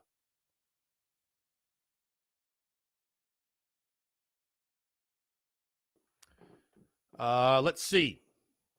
Victoria and Kelly, game 1 tonight at 8 o'clock. 8:09 first pitch. Aaron Thompson, yes, Tim Hill is no longer with 107.5 the game.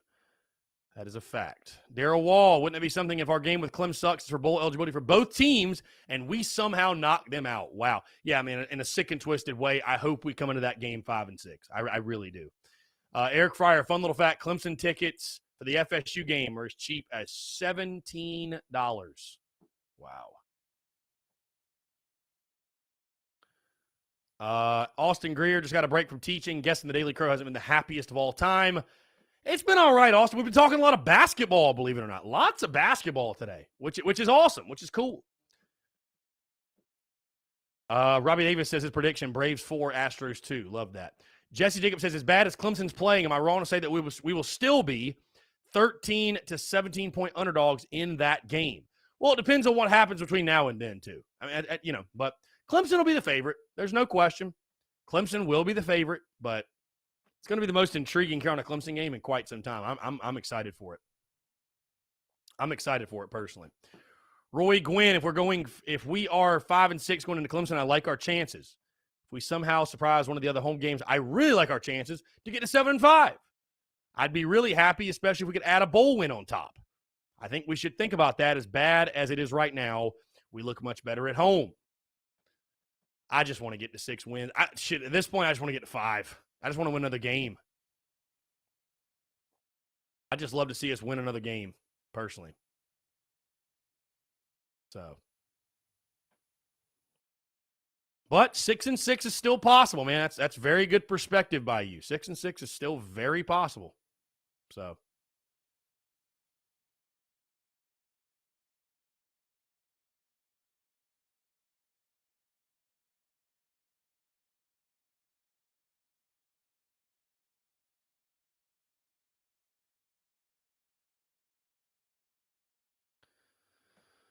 Let's see. Tim Dorn. Beaver's going to be on the road recruiting Thursday and Friday. Yep, I did see that as well. Jonathan Shockley, how do you feel about switching up play calling duty on offense? Again, man, whatever we got to do to move the football, I'm game for it. We got to score points. You got to score points to win. Have to score points to win.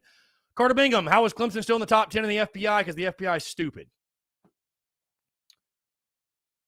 Austin Greer, my 8-4 prediction from the IG Live for the season ain't looking too good. Yeah, Austin, I don't think 8-4 is happening, my friend. Roy Gwynn will get one more. We do have a realistic shot at 6-6 or better. Aaron Thompson, ever try to get an interview with any of the coaches for this show? Well, Aaron, since they're employees of the University of South Carolina, it's basically impossible.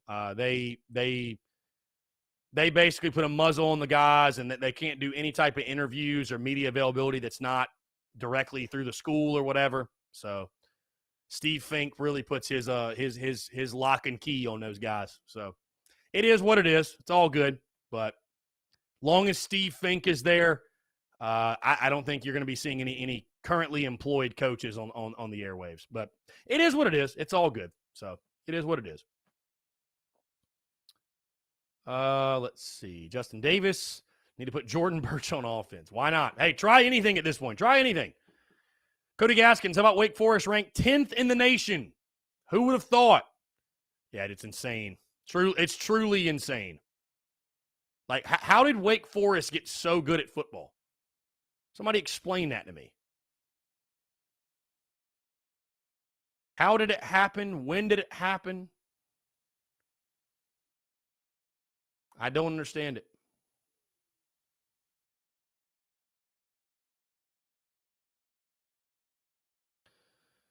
I truly don't understand it.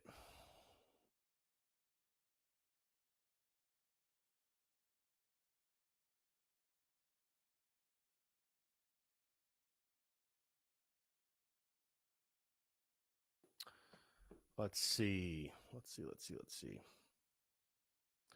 Austin says, does people calling us USC Junior piss you off? For some reason, it gets my blood boiling. Dude, I don't care if they whatever, man. Like, nah, does it ruin my day? No. I'm just like, you're an idiot. You're a slapdick. You're a slapdick. You're calling us USC. You're a slapdick. So, nah, it doesn't bother me at all, man. You got to have, hey, I mean, Austin, I'll tell you this, too. You got to have thick skin to do what I do. So, nah, that doesn't bother me in the slightest. Justin Davis, you have Brown starting at quarterback and Joyner for backup. Well, I think that's probably, I don't know about the Joyner the backup thing, but I think Brown's going to be your starter against Florida. I think so. Doug Antley, Texas Tech fires their coach after a 5-3 record, but Carolina doesn't make any changes. This tells everything upper management's the problem. Doug, what do you think they should do? Fire Beamer in first year? I mean, at least give Beamer the opportunity to make changes. Like, if he wants to wait and make the change in postseason, then, I mean, I'm not – people shouldn't be giving him hell because he wants to wait. I mean, it is what it is, whatever. You want to wait, so be it.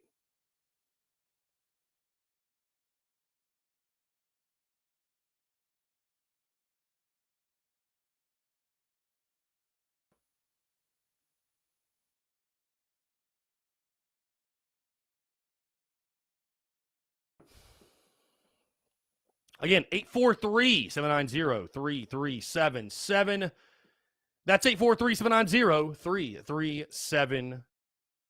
Justin Davis says, Beamer needs to be hard on his players. He acts like the players are his friends. Well, Justin, he's trying to lay a foundation, build a culture, and earn their trust in year one. A group of guys that aren't his. It's easier to be a mean cuss to your own kids than it is to be to someone else's. He's just trying to keep the football team together. So I think he's trying to play a little bit of both. Doug Antley never said fire Beamer, but someone needs to go. Someone has to go. Again, culture of football. Someone has to be fired. Like I said, I'd have no issues with Greg Atkins getting the – I mean, I think at this point, I think that'd be a good move to get rid of Greg Atkins. But again, if they want to wait after the season, I got no issues with that. I mean, what benefit – let me put it to you this way, guys. What advantage does it give you to go ahead and fire Atkins or even Satterfield or anybody right now in the bye week with 4 games to go? Outside of pleasing the fans, it does nothing.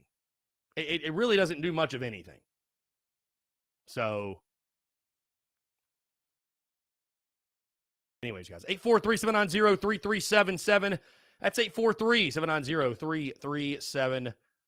Going to take one last break here on a Tuesday, October the 26th, 2021. Guys, again, I want to continue to hear from you, your thoughts, your questions, your comments, more on the other side. You're tuned in to the Daily Crow.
All righty, ladies and gents, we are back here on a Tuesday. Final 10 minutes of the Daily Crow here on this Tuesday, October the 26th, 2021. Again, guys, appreciate you all tuning in. Been a great day today. Been a great day. Also, hey, by the way, guys, quick reminder, great podcast dropped this morning. Episode 526 with my good friend Alex McGrath, of course, as we broke down everything from Saturday. We talk about everything going on with Gamecocks football, the bye week, of course, and we do look ahead to next weekend's game against the Florida Gators and the opportunity that presents, and maybe, just maybe, if South Carolina can do some big things and maybe do something crazy and pull an upset, and who knows? So, I mean, yeah, great stuff with my good friend Alex McGrath. Appreciate it. I don't know if you guys saw, I actually got to meet Alex for the first time ever in person. Sling Blade.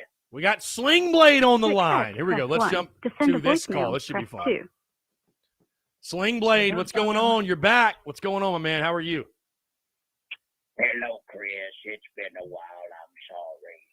Yeah. I know you've been busy. I've been a little bit. Yep, I've been busy, but I kind of figured that maybe you needed to hear from me for a little bit because I understand you're kind of having a little bit of problems. Yeah, we can't move the ball on offense, Sling Blade. We really can't. If you thought last year was bad, it's even worse this year. Well, just remember, it always gets better. It does. But I kind of wanted to call and talk to you about this weekend. Yeah, I was looking at some of them games that's coming up. I see that Missouri's got to play Vanderbilt at 3 o'clock. Yeah, what a pillow fight that sets up to be, huh? Yeah, I reckon that Vanderbilt will actually be able to run the ball against Missouri because they don't have much of a rush defense. Yeah. So I also think that you boys ought to do pretty good against Missouri. Yeah, I do. I'm also kind of paying attention to that Georgia-Florida game. Yeah. Especially since we had to play Georgia and they were pretty good. Oh, yeah. I think Georgia's going to beat up on Florida pretty bad. Call the police to break that one up. Yeah, I think the Dogs are a 2-touchdown favorite in that one, if I remember correctly, if I recall. Yeah. Well, more importantly, I want to tell you about the fact we got Lane Kiffin coming to town this weekend. Yeah. But you know me, Chris. I like my mustard too much for my biscuits, so I won't throw the bottle at him on the field. Yeah. Yes. I do know. I know you like your mustard for sure. Hey, I still live down the road from Bojangles, and every time I pass it, I think of you. Well, I appreciate that, Chris. Yeah. I would like to get me one of them Mike Uva biscuits, though. Yeah. Hey, the Uva's legendary, man. Shout out Mike Uva. It's a good one. You should definitely try it. Yeah. So, there's one more of them games I'm going to be watching, too. Yeah. That's Kentucky and Mississippi State. Yeah. I got a feeling that Kentucky's probably going to win that game. They're pretty good. Yeah, Kentucky. You know what's crazy? Mississippi State opened as a 2-point favorite in that game, and now Kentucky, it's swung over to Kentucky 1.5. I couldn't believe that State opened as the favorite. But yeah, I think Kentucky's a good team, Sling Blade. I think they're probably going to win that one also. Yeah. Well, I'll tell you what, Chris. After kind of looking at things, you know, I think y'all can win at least one more game, probably two. I don't have much confidence in that there Clemson team too much. No, I don't.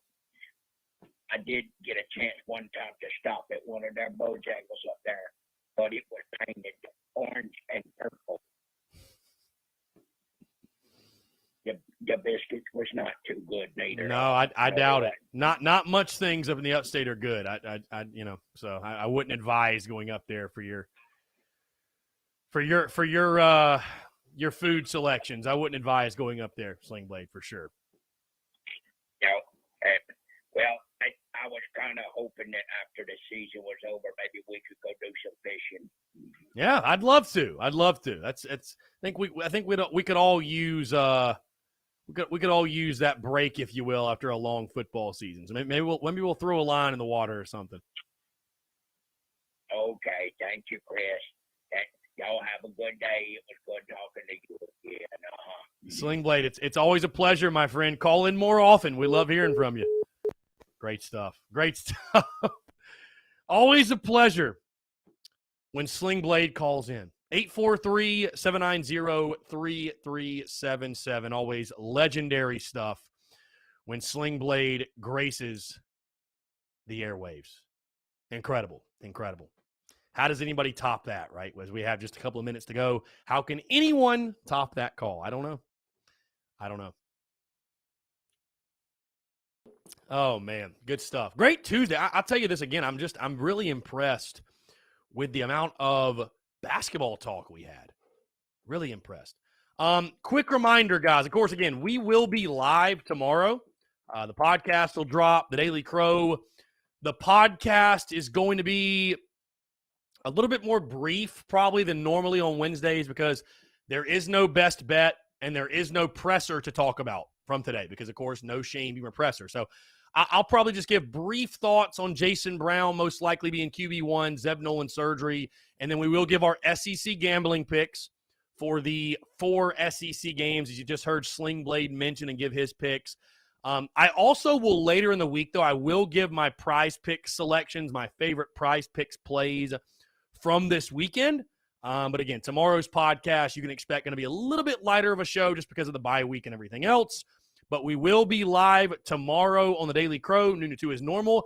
After that, though, guys, again, like I told you, with the bye week, Thursday, Friday, and Monday, Tuesday, no podcast, no Daily Crow. Again, giving everyone, including yours truly, but giving everyone an opportunity to kind of catch our breath, regroup, refocus. I don't know. I don't want to sound too much coach speak, but, just with no game, give everyone the opportunity to kind of regroup, catch their breath a little bit, and we'll reconvene a week from tomorrow. But again, of course, we will talk tomorrow. We'll have the podcast, the Daily Crow, all that good stuff.